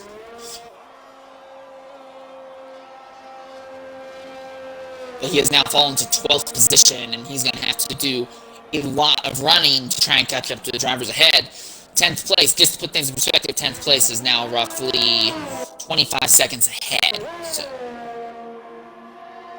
and again, 10th does not anticipate to pit again. Torpedo, I'm not saying he won't, but I'm saying it's not anticipated he will. It's figured that the hards could last you almost the entire race. So if Torpedo does not have to pit again, Zola may be locked out of points paying positions, assuming nothing else crazy happens. Of note, a little bit farther up, Tootie and Snake are in a little bit of a battle. Snake has caught Tootie, but has basically been kind of stuck behind the Alfa Romeo. He's not been able to make anything happen to make the overtakes work. And Ozda is in for his final pit stop right now. and a yellow flag, and oh, it's gone, but looks like the racing point of Jackson, I think, had the yellow flag. I'm not sure what's happened there. Anyway, he's now up into third, so he's had a pretty good race. And yeah, Snake getting quite close to the back of 2D, who is on the hard, so not really surprised that this soft wow, runner Waldo is nearly close. cuts out Oz. Sorry to cut you off there, but Waldo nearly cut off Ozda. Like I cut you off there, coming out of the pit lane. Ooh, so Ozda loses track positions, falls back behind Whippy and Waldo. But the difference, though, is that Whippy and Waldo have been on the softs for a little bit of time. Ozda is on mediums. There's no problem with tire fall off for Ozda, but for Whippy and Waldo, they may be worried about tire fall off in the last 2 or 3 laps of this race. Yeah, so really Ozda can just push as much as he can, and we have another yellow flag down the back, and Beastian has, I think he was letting a lapped car pass, but he is all the way down in last and a minute behind the nearest driver, so unfortunately his race has just gone absolutely horrible, and I highly doubt he has any chance of really getting back up to a good position. And Snake and 2D having a battle. 2D goes defensive down to turn 12. Snake has the outside line, but manages to just about get the move done before the corner. So really good from Snake, and he is now up into P8. So on the softs, can he keep them safe? That's the second battle he's had on those softs. So I think his softs are going to be starting to drop off come the end of the race. Our race leader, Wax, went ahead and jumped into the pits for his second and final stop. He started on the mediums, he went to softs, he's on softs again. He's going to try and run these last several laps on the softs. Remisco is your leader for right now, but when it comes to penalties, Rim has 9 seconds worth of penalties, but Wax only has 3. So even though Rim is making the tire game work a little bit more in his favor, he can pit now and run softs full bore to the end. It doesn't matter, with 6 seconds extra penalty time against Rim, he's basically out of contention for the race lead. Once he finally does make his stop, which I imagine will either be this lap or next lap, he'll probably jump on the softs again and run those to the end. His best hope is honestly to just go full bore and try to get the fastest lap point at this point. Yeah, he definitely has enough of a gap for Kellis Jackson, so I reckon he'll be most likely finishing in second, and Wax will be promoted up to first, and yeah, Wax has basically been up there the whole race. So no surprise there. Waldo starting to get to the back of Whippy once again. He was at the back of him for ages in the first half of the race, and now he's back up there again. He is on slightly newer softs, so he has got a slight advantage in terms of that, but they're both fairly similar really in terms of their tyres.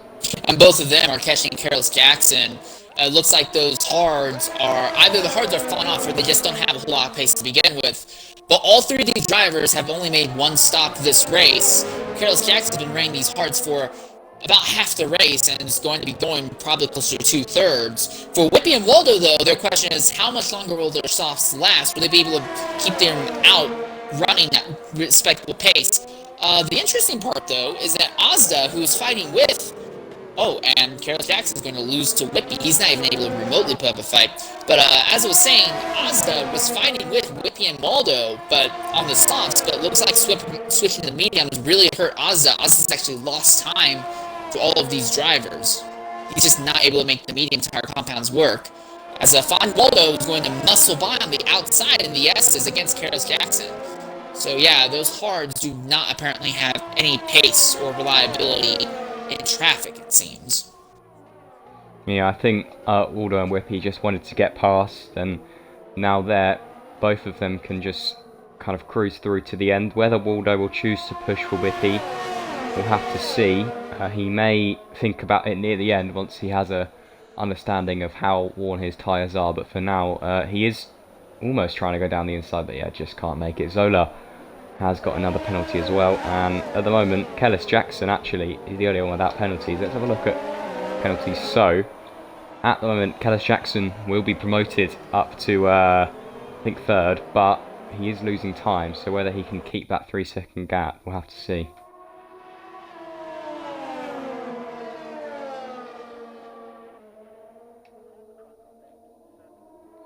And if we look down, Snake is going to be losing a place or 2 as well. And actually, Whippy, if he can get 6 seconds behind, and speaking of Whippy, Is Waldo finally going to make the move? He's looking to go down the inside on turn 1, the uphill braking zone. Goes down the inside. This is a horrible camera angle, I can't see. He made it. Whippy has made it go. Oh, not sorry, Whippy. Waldo has made it past Whippy for P3. He'll be very happy with that. And now let's see whether Whippy can respond to that and fight back. Also of note, if Waldo and Whippy can stick with each other and keep going, they may actually overtake Rem, because Rem just got another time penalty and is now have 12 seconds worth of penalties, and Rem is only 10 seconds ahead of these two right now. So as it is right now, Rem would actually fall all the way back to 4th, maybe even 5th, if Carlos Jackson can hold on to the two ahead of him, which it doesn't look like he is, but...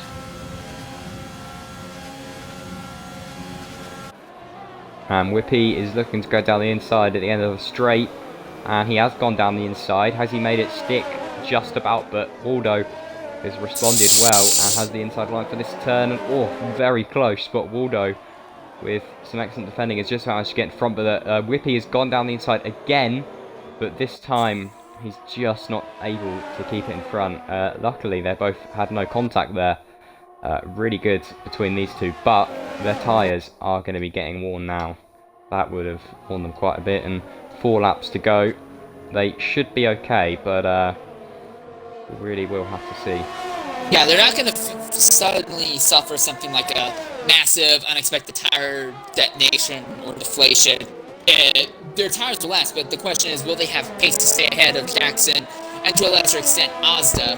Ozda is still about 4 seconds off from them, so I think you can kind of ride him out of the battle. The question is, can they stay ahead of Jackson enough that Jackson won't leapfrog them in position by virtue of them suffering track violating penalties while Carlos Jackson has no track violation penalties? Yeah, I think whether Jackson can or not, it's looking unlikely because, like you said, the hards are looking slow, and those hards will also be a little bit worn at the end. Not as bad as the softs, but already he's out of the 3-second gap, so they're probably, don't want to jinx them, but they are probably safe for now.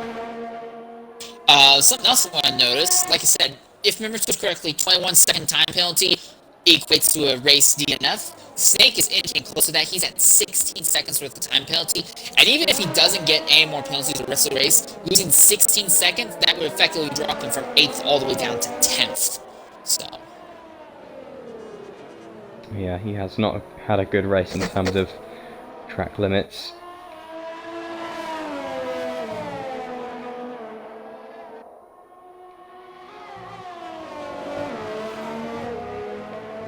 And looking at this graphic of the position changes, looks like Whippy has done the best in terms of that, going up 7 places, and Carlos Jackson's also gone up 5, so they've both had a really good race.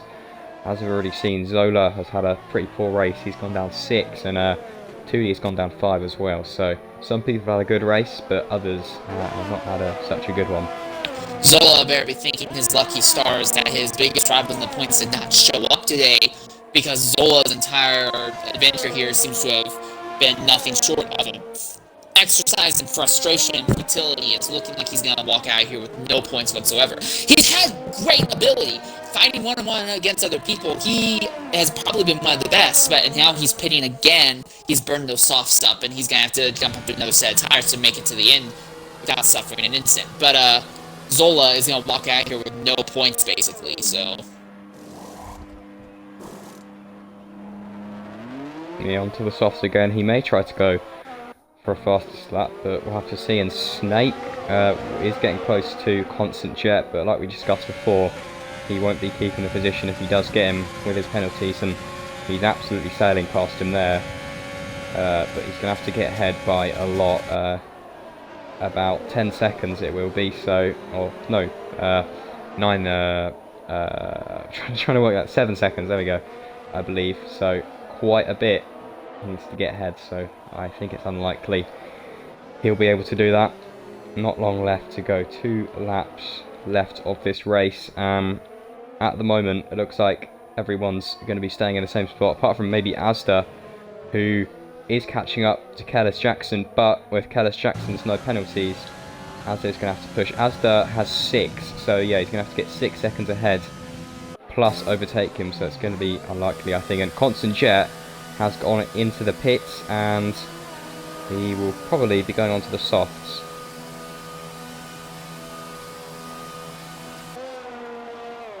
And it seems like a lot of the drivers who are trying to do the one-stop strategy, it's just not working out for them. They're being forced to pit late in these last 5 laps, and in turn, hemorrhaging a lot of track position as well. Yeah, it's like what we're talking about in qualifying. Their strategies are thrown out the window, and it's happening again today in the race.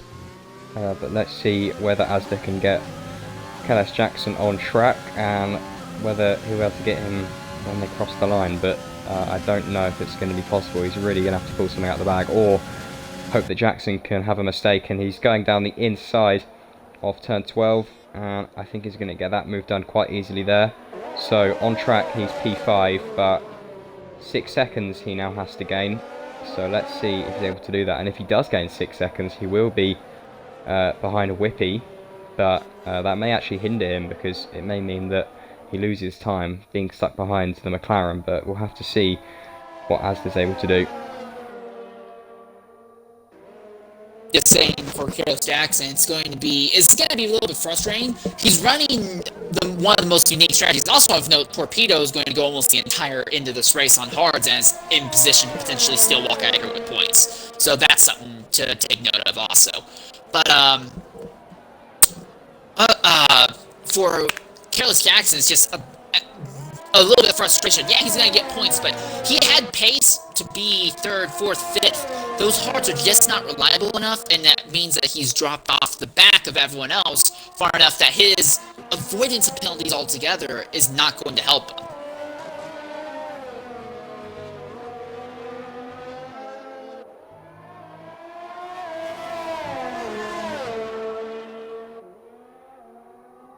And Torpedo are still going after it here. It's just 2 laps to go, and they are not giving up on each other. The Williams will just barely be ahead. Yeah, Constant Jet with a considerably better tyres, so he has a pretty good advantage. They both have the same penalties as well, so it's going to be who can beat who on track for this one.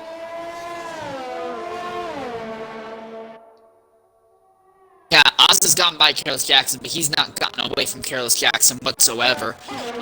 So yeah, the way it's looking right now, at least, there's not going to be any significant shakeup when it comes to... Oh, no, I take that back. Rim is going to drop hard. I think Rim's going to fall to 3rd or 4th even. He has 15 seconds of time penalties against him, so... And he's only 9 seconds ahead of Waldo. So Waldo will vault over Rim, and Whippy might even get ahead of Rim at the line. So that could get very interesting very quickly here. Yeah, it's unlucky for Rem, but if you can't keep it clean, unfortunately that is what happens. So all his hard work not completely gone, but not in a best position as going on board with the wax. He's coming to the end of his lap, just about to go into sector 3, and not much to say about him really. He's basically led almost the entire time, and an unlikely winner. I don't see him much. I think he may be a reserve for here, but he definitely deserves this win, and he will be happy with it, I'm sure. Yeah, he's going to win. Even without penalties, he's going to win by 21 seconds. You factor in time penalties as well.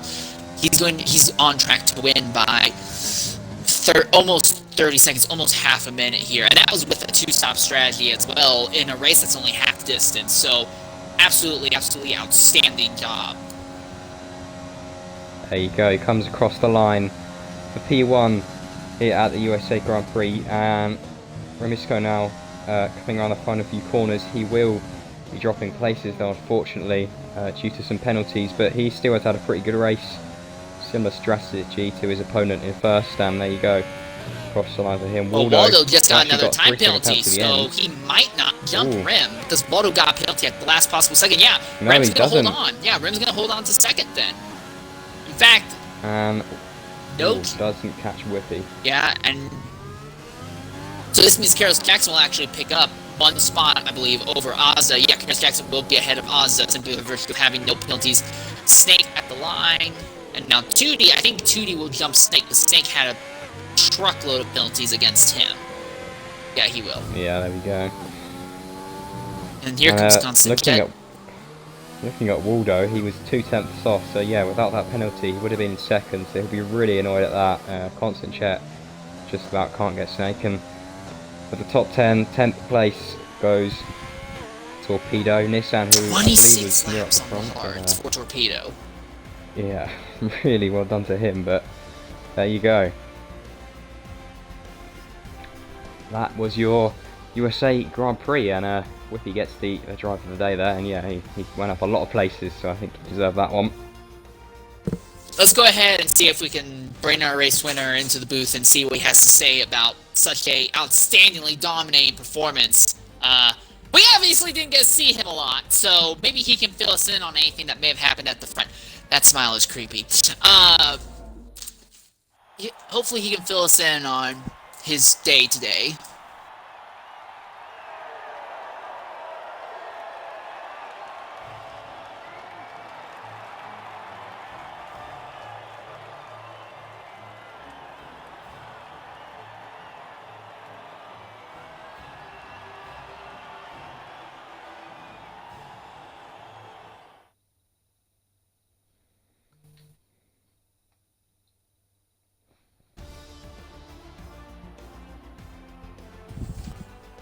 There we go. There's your results for the USA Grand Prix, and Zola has just reminded me, actually, he will get a point as he got the fastest lap outside of the top 10, so well done to him for at least putting something out this race.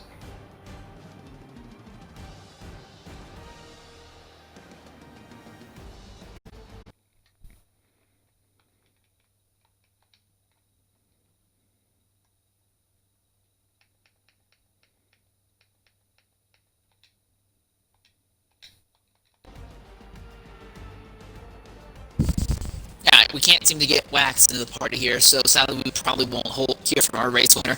But once again, fantastic job by Wax, and to a lesser extent Rim, making the two-stop strategy work and just running off with this victory.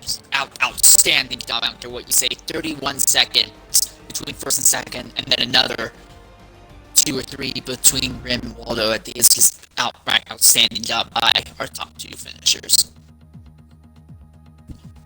Anyways, I think that'll pretty much wrap up our broadcast today.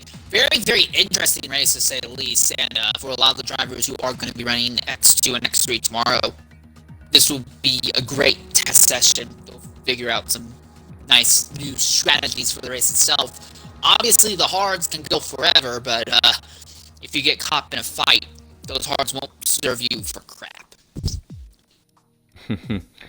Alright, well yeah, that about ends it. Thank you very much for joining me, and thanks to all the drivers and obviously you guys watching for sticking around. Make sure you come back here tomorrow. We have our X1, 2 and 3 races, 5 PM and 8 PM tomorrow they are, and obviously we'll be here, or at least I will be here next week for our Dev League again. So thank you again, and we will see you all next time. Goodbye. Farewell.